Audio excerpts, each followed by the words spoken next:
ہم اپنے اس جلسے کی آخری کڑی اور اس جلسے کے میرے کارواں کو دعوت اسٹیج دیں گے۔ میں آپ کو یہ بتاتا چلوں، آل انڈیا مسلم پرسنل لا بورڈ کے تحت کل 96 دارالقضا ہیں، جس کی مکمل ذمہ داری حضرت صدر محترم کے تحت ہے۔ میں انتہائی ادب و احترام کے ساتھ حضرت صدر محترم حضرت مولانا عتیق احمد صاحب بستوی، استاد حدیث دارالعلوم ندوۃ العلماء لکھنؤ، رکن عاملہ آل انڈیا مسلم پرسنل لا بورڈ، کنوینر دارالقضا کمیٹی آل انڈیا مسلم پرسنل لا بورڈ سے درخواست کروں گا کہ حضرت والا اپنے خطاب سے ہمیں مستعد فرمائیں۔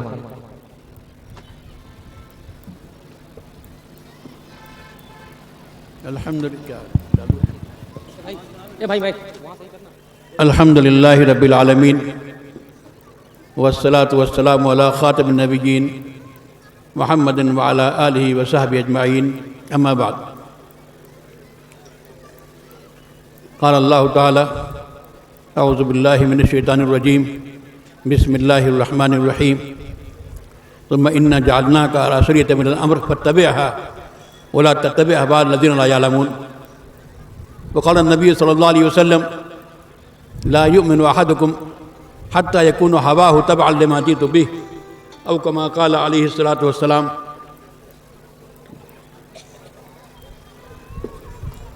اسٹیج پر تشریف فرما موقر علماء کرام مندوبین، حضرت مولانا قاضی وسیع صاحب دامت برکاتہم، جن کی بہت ہی پرجوش تقریر آپ نے بہت ہی حوصلہ افزا اور بہت ہی مثبت تقریر سنی آپ نے۔ اس سے پہلے حضرت مولانا تبریز صاحب کی تقریر بھی آپ نے سنی۔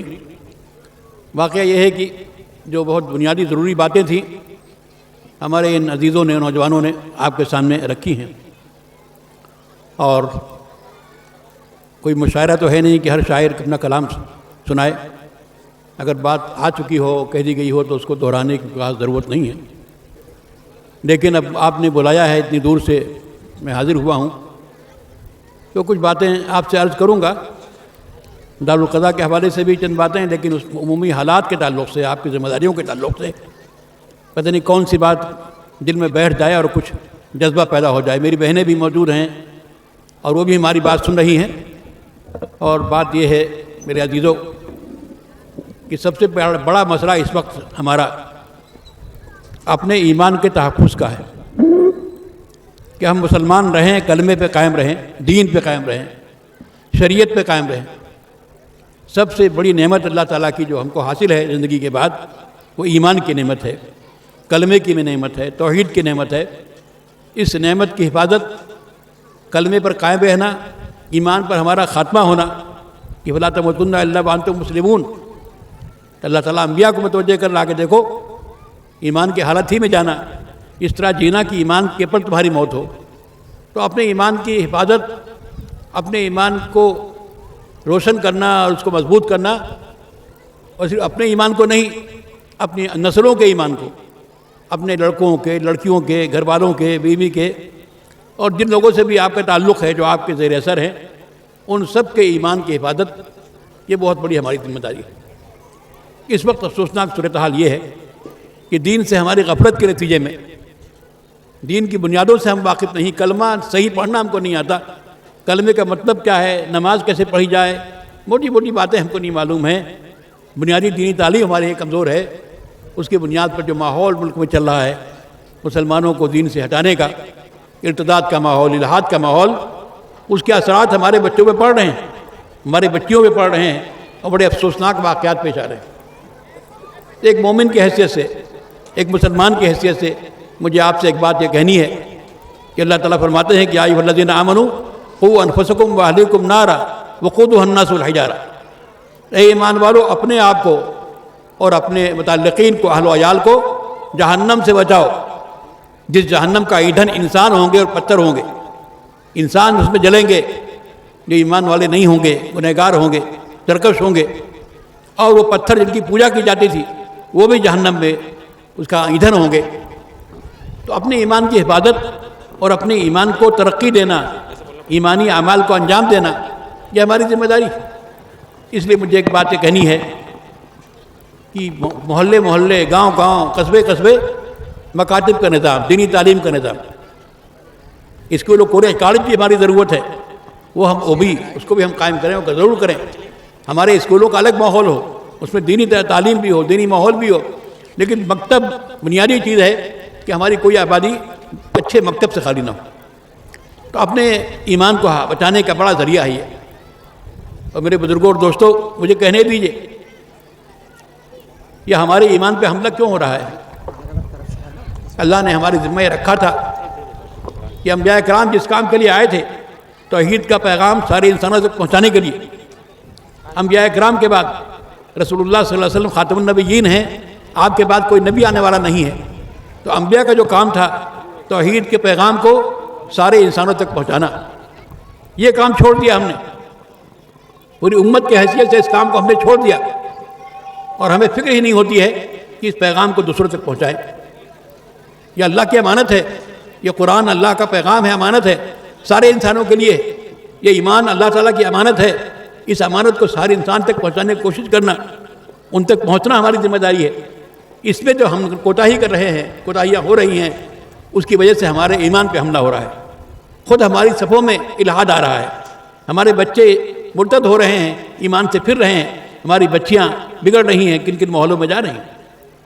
اس کی فکر مندی کرنا بہت ضروری بات ہے، اور آل انڈیا مسلم پرسنل بورڈ جو ہندوستانی مسلمانوں کا متفقہ پلیٹ فارم ہے، کسی ایک مسلک کا، کسی ایک مختلف فکر کا نہیں، نہ دیوبندیوں کا ہے، نہ بریلویوں کا ہے، نہ اہل حدیث کا ہے، یا فلاں کا ہے، سارے مکاتب فکر شیعہ سنی سب اس میں جمع ہیں، جو مسلمانوں کے مشترک مسائل ہیں، شریعت کا تحفظ، اس کام کے لیے پوری ملت کو جوڑا گیا ہے۔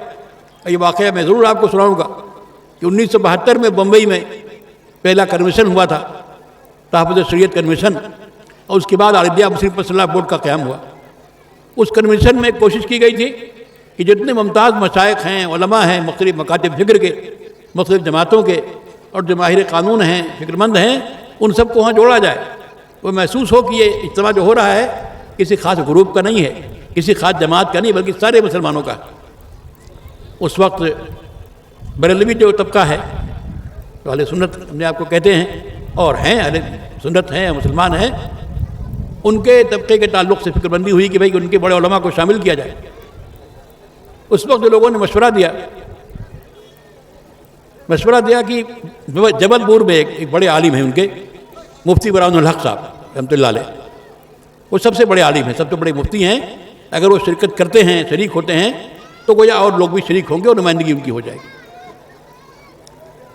ان کو شریک کرنے کے لیے کہ وہ شریک ہوں، میں واقعہ سنانا چاہتا ہوں، یہ ریکارڈ ہو رہا ہے۔ حضرت مولانا قاری طیب صاحب رحمۃ اللہ علیہ جو دارالعلوم دیوبند کے محتمم تھے، جو بورڈ کے بانیوں میں ہیں، حضرت مولانا منت اللہ رحمانی رحمۃ اللہ علیہ جو پہلے جنرل سیکریٹری بورڈ کے ہوئے، وہ دونوں حضرات جبل پور گئے وقت لے کر کے ان سے ملنے کے لیے۔ یہ واقعہ ہم سے بیان کیا حضرت مولانا قاضی مجاہد الاسلام صاحب رحمۃ اللہ علیہ، انہوں نے واقعہ بیان کیا کہ میں بھی ساتھ میں تھا، خادم کی حیثیت سے میں بھی گیا تھا، کہ ہمارے دونوں بزرگ ہیں گویا دیوبند کے محتمم اور خانقاہ رحمانی موغیر عمارت شریعہ کے ذمہ دار حضرت مولانا منت اللہ رحمانی صاحب، یہ دونوں حضرات جبل پور جاتے ہیں ملاقات کے لیے۔ جب وہ پہنچتے ہیں تو حضرت مولانا مفتی براؤن الحق صاحب کی مجلس چل رہی تھی، جو کمرہ بڑا تھا، حال وہ بھرا ہوا تھا، اور باہر بھی لوگ کچھ بیٹھے ہوئے تھے۔ ان لوگوں نے یہ نہیں کہا کہ پھلاکتے ہوئے اندر پہنچ جائیں، وہیں باہر جہاں مجمع کچھ لوگ بیٹھے تھے وہیں بیٹھ گئے۔ وہ ان کو علم تھا کہ یہ لوگ آنے والے ہیں، ان کو فکر تھی کہ اطلاع آئی ہے کہ وہ لوگ آنے والے ہیں فلاں دن، کسی نے بتایا ان کو کہ دو بزرگ آئے ہیں وہاں۔ قاضی مجاہد صاحب رحمۃ اللہ علیہ فرماتے ہیں کہ میری آنکھوں میں آنسو آ گئے جب میں نے دیکھا کہ ہمارے دونوں بزرگ وہیں چپل جہاں اتری ہوئی ہے بڑے کمرے کے باہر وہاں بیٹھ جاتے ہیں۔ ان کو اطلاع ہو گئی، وہ پھر نکل کے آئے، ان دونوں بزرگوں کو لے کے اندر گئے اپنے جہاں ان کا بیٹھنے کی جگہ تھی، وہاں پر جا کے بٹھایا۔ تو امت کو جوڑنے کے لیے کہ امت کی شیرہ بندی ہو، ایک امت ایک نظر آئے، یہ امت ایک ہے، ان ہذہ امت کو امت واحدہ وعد ربکم فاتقون، یہ امت ایک امت ہے، اس کا قرآن ایک ہے، اس کا نبی ایک ہے، اس کا دین ایک ہے، اس کے عقیدے ایک ہیں۔ اب یہ جو کچھ اختلافات کچھ فکری ہو جاتے ہیں وہ ہیں اپنی جگہ پر، لیکن اللہ تعالیٰ کا حکم کیا ہے؟ واعتصموا بحبل اللہ جمیعا ولا تفرقوا، اللہ کے رسی کو سب مل جل کے مضبوطی سے پکڑ لو، بکھر مت جاؤ، ٹولیوں میں تقسیم نہ ہو جاؤ، مسلک کے نام پر، برادری کے نام پر، علاقے کے نام پر فرقہ بندی مت کرو۔ اگر فرقہ بندی کرو گے تو کیا ہوگا؟ تمہاری ہوا اکھڑ جائے گی، تمہارا روب ختم ہو جائے گا۔ اجتماعیت میں طاقت ہے، اور فرقہ بندی میں اپنے آپ کو تباہ کرنا ہے، کمزور کرنا ہے۔ All India Muslim personal law board کا پہلا پیغام تو یہی ہے کہ امت مسلمہ ایک امت بنے۔ آپس کے اختلافات ہیں، رہیں گے کچھ نہ کچھ، لیکن ان اختلافات کے ہوتے ہوئے بھی ہمارے ہاں بہت مشترک چیزیں ہیں، بہت مشترک بنیادیں ہیں۔ اس کی بنیاد پر آپس میں ایک دوسرے کا احترام، ایک دوسرے کے ساتھ ملنا اور مشترک کاموں میں ایک ساتھ چلنا، یہ ہماری ذمہ داری۔ اتحاد ملت کا کام، یہ نعرہ all India Muslim personal law board نے اٹھایا، اور اللہ کا فضل ہے کہ آج مسلم پرسنل لاء بورڈ کے ارکان میں ہر مسلک، ہر مکتب فکر کے لوگ موجود ہیں، اور بورڈ کا جب اجلاس کہیں بھی ہوتا ہے تو آپ دیکھ لیجیے اسٹیج پر کہ ہر مکتب فکر کے لوگ ہیں، ہر طبقے کے لوگ ہیں، نمایاں لوگ۔ حضرت مولانا علی میاں رحمۃ اللہ علیہ ممبئی کے اجلاس میں انہوں نے تقریر فرمائی تھی، فرمایا تھا کہ اگر آج ہندوستان میں کسی بھی ممتاز مسلمان عالم، شیخ یا کسی مسلمان رہنما کو کوئی تلاش کرے گا، وہ سارے آپ کو یہی نظر آئیں گے۔ تو لوگ کہیں گے کہ سارے کے سارے ممبئی میں مجتمع ہے، جمع۔ تو all India Muslim personal law board جو مسلمانوں کا متفقہ پلیٹ فارم ہے، اس کا پہلا پیغام تو یہی ہے کہ آپ آپس میں اتحاد پیدا ہو، فرقہ بندی نہ ہو، علیحدگی نہ ہو۔ آپ بٹیں گے، بکھریں گے، آپس میں ملاپ نہیں ہوگا تو اور آپ کمزور ہوں گے، آپ کے مسائل زیادہ پیدا ہوں گے۔ ابھی جو وقف بل کا مسئلہ ہے آپ کے سامنے، مولانا وسیع صاحب نے بڑی خوبصورتی کے ساتھ بات رکھی ہے آپ کے سامنے، تو میری درخواست یہی ہے کہ اتحاد ملت پر زور دیے۔ بلکہ میں آگے کی بات کہتا ہوں، مجھے کہنے دیجئے، اتحاد ملت نہیں، اتحاد انسانیت۔ اس ملک کو آزاد کرنے میں مسلمانوں کا حصہ، ہمارے بزرگوں کا، علماء کا، مشائخ کا کسی سے کم نہیں۔ جتنی قربانیاں ہندوؤں نے دی ہیں، سکھوں نے دی ہیں، اور لوگوں نے دی ہیں، اس سے کم ہمارے بزرگوں کو قربانیاں نہیں ہیں۔ اس ملک پر، ان کے مسائل پر جتنا حق اور قوموں کا ہے، مسلمانوں کا بھی ہے۔ اس ملک کو ہم برباد نہیں ہونے دیں گے۔ ملک اگر غلط راستے پہ جا رہا ہے، بے انصافی کی طرف جا رہا ہے، ظلم کی طرف جا رہا ہے، کسی بھی طبقے کے حقوق سلب کیے جا رہے ہیں، ختم کیے جا رہے ہیں، تو ہمیں اس مظلوم کے ساتھ کھڑا ہونا ہے اور ملک کے رخ کو صحیح کرنا ہے۔ پوری جرأت کے ساتھ، پوری ہمت کے ساتھ میں کہتا ہوں کہ مسلمانوں کا کام اس ملک کو بھی صحیح رخ پہ رکھنا ہے۔ یہاں جو فضا تھی محبت کی، الفت کی، ہماری آنکھوں نے دیکھا ہے، خود ہماری آنکھوں نے دیکھا ہے، عمر 70 سے اوپر ہو رہی ہے، کہ ہمارے گاؤں میں جو ہندو بھائی ہمارے تھے، ابھی ہیں، ان کے ہاں کوئی شادی ہو، کوئی مسئلہ ہو تو مسلمان کھڑے ہوتے تھے ان کے مسائل کے لیے۔ شادی عزت، پوری سب کی عزت کا مسئلہ ہے۔ کسی کے ہاں شادی آئی ہے، بارات آئی ہے، اس کے انتظامات نہیں ہیں، اس کا انتظام کرنا، عزت کے ساتھ بارات آئے، رخصت ہو، یہ صرف نہیں کہ مسلمان کے لیے، مسلمان ہندوؤں کے لیے، ہندو مسلمانوں کے لیے، یہی ماحول ہمارے ملک میں تھا۔ یہ جو ماحول پیدا کرنے کی کوشش ہے، نفرت کا ماحول، دوری کا ماحول، نفرت پیدا کرنے کا ماحول، اس ماحول سے ملک ترقی نہیں کر سکتا ہے۔ ملک تباہی کی طرف جائے گا، انتشار کی طرف جائے گا۔ اس لیے مسلمانوں کو ہوشیار رہنا چاہیے، جذبات میں نہیں آنا چاہیے، جذباتیت سے کام کرنے کی ضرورت نہیں، سمجھداری کی ضرورت ہے۔ اور میں سمجھتا ہوں ابھی یہ جو وقف بل آیا ہے، اس وقف بل کے تعلق سے پارلیمنٹ میں کتنے مسلمان ممبر ہیں؟ بہت گنے چنے ہیں، لیکن پارلیمنٹ میں اور راجیہ سبھا میں جن لوگوں نے اس بل کی مخالفت کی ہے وہ زیادہ کون ہے؟ غیر مسلم تو ہیں، غیر مسلم ہیں، انصاف پسند جنہوں نے اس بل کی مخالفت کی ہے، مسلمان تو بہت چند ہیں۔ اور اس کے علاوہ بھی آپ سوشل میڈیا دیکھیں گے، اس کی مخالفت کرنے میں غیر مسلم پیچھے نہیں ہے۔ یہاں جو بھی طبقہ مظلوم ہے، جس کے حقوق مارے جا رہے ہیں، ان سارے طبقات کے لیے کھڑا ہونا، ملک میں انصاف کا ماحول پیدا کرنا، مساوات کا ماحول پیدا کرنا، یہ بھی ہماری ذمہ داری ہے، اس سے بھی ہم پیچھے نہیں ہٹ سکتے۔ میرے بزرگوں اور دوستوں، حالات آتے رہتے ہیں، آزمائشیں ہوتی ہیں اللہ کی طرف سے، ان سے مایوس ہونے کی ضرورت نہیں ہے۔ حالات کا مقابلہ کریں گے، صبر کریں گے، حکمت عملی سے مقابلہ کریں گے انشاءاللہ اس کا، اور ہم مایوس نہیں ہیں، نہ مایوس ہیں اور نہ ہم جذباتیت میں مبتلا ہیں۔ انشاءاللہ اس ملک میں اپنی شریعت کے ساتھ ہم زندہ رہیں گے انشاءاللہ، انشاءاللہ کہیے، انشاءاللہ کلمے کے ساتھ، توحید کے ساتھ، شریعت کے ساتھ زندہ رہیں گے۔ اس ملک میں انشاءاللہ ہم امن و امان قائم کریں گے، اچھا ماحول پیدا کریں گے اور ملک کے ماحول کو بگاڑنے نہیں دیں گے، یہ ہماری کوشش ہوگی۔ یہ ہمارا پیغام سارے ہندوستانیوں کے لیے ہے، برادران وطن کے لیے ہے، ہندوؤں کے لیے ہے، سکھوں کے لیے ہے، عیسائیوں کے لیے ہے، مسلمانوں کے لیے ہے کہ اس ملک کے ماحول کو صحیح رکھیں۔ اگر امن و امان رہے گا، محبت کا ماحول رہے گا تو ملک آگے بڑھے گا، ورنہ کچھ بھی کر لیجئے، ملک جو ہے دھنستا چلا جائے گا۔ میرے بزرگوں اور دوستوں، اس کا آپ کا ہمیں خیال رکھنا بہت ضروری ہے۔ ہماری بہنیں بیٹھی ہوئی ہیں، ان کا بہت بنیادی کردار ہے، بہت بنیادی رول ہے بچوں کی تربیت میں، ماحول کو درست کرنے میں، ان کا بنیادی حصہ ہوتا ہے۔ بچے کا پہلا مکتب اس کے ماں کی گود، ماں کی گود میں پلتا ہے۔ ماں اگر سمجھدار ہے، کچھ پڑھی لکھی ہے، ایمانی جذبہ ہے، تو دودھ پلاتے پلاتے، پالتے پالتے بچے کو بنیادی عقیدہ سکھا دیتی ہے، توحید سکھا دیتی ہے، کلمہ سکھا دیتی ہے، ان کی بنیادی باتیں سکھا دیتی ہے۔ اس لیے اپنی بچیوں کو تعلیم یافتہ بنانا، خاص طور سے دین کی تعلیم بنیادی دینا، یہ ہماری ذمہ داری ہے۔ آج جو فتنہ کیا ہے، آج جو مسائل پیدا کیے جاتے ہیں، چاہے وقت کا قانون آیا ہو، یہاں بھی مسلم خواتین کا نام آ رہا ہے ہمدردی میں کہ مسلمان عورتیں بڑی پریشان ہیں بیچاری، ان کو پریشان ہیں، ان کا کوئی حل نہیں ہے، تو اوقاف کا ہمیں نظام بنا رہے ہیں تاکہ وہ جو بیچاری عورتیں پریشان ہیں ان کا مسئلہ حل ہو جائے۔ غرضے کی عورتوں کے نام پر تمام چیزیں کی جا رہی ہیں۔ طلاق کا قانون لایا گیا، وہ بھی اسی نام پر لایا گیا۔ انہیں اپنی عورتوں کی فکر نہیں ہے۔ معاف کیجئے، ہمارے وزیر اعظم ہیں، ان کی بیوی اب بھی موجود ہے، اب بھی کوئی رشتہ ختم نہیں ہوا ہے، لیکن کیا حقوق ادا کر رہے ہیں اس کی فکر نہیں ہے۔ ہندو خواتین پہ کیا کیا مظالم ہو رہے ہیں، کہاں کہاں کیا صورتحال ہے، سب پہ پردے ڈالے جا رہے ہیں، اس کی فکر نہیں ہے۔ مسلم خواتین کے لیے بے چین ہوئے جا رہے ہیں، ان کے لیے یہ کر رہے ہیں، ان کے لیے وہ کر رہے ہیں۔ ہماری بہنیں، ہماری بیٹیاں غلط فہمی کا شکار نہ ہو کہ ان کے فائدے کے لیے کوئی چیز کی جا رہی ہے۔ ان کا فائدہ اسی دین میں، اسی شریعت میں، اس شریعت پہ چلنے میں ہے۔ اس دین سے ہٹ کر، شریعت سے ہٹ کر، سوائے رسوائی کے، سوائے بے آبروئی کے کوئی چیز ان کو حاصل نہیں ہوگی۔ تو اپنی عورتوں اور اپنی بچیوں کی قدر کیجیے، انہیں تعلیم دیجیے، تربیت دیجیے، اس لائق بنائیے کہ وہ بچوں کی تربیت کر سکیں اور گھر میں دینی ماحول پیدا کر سکیں۔ میرے بزرگوں اور دوستوں،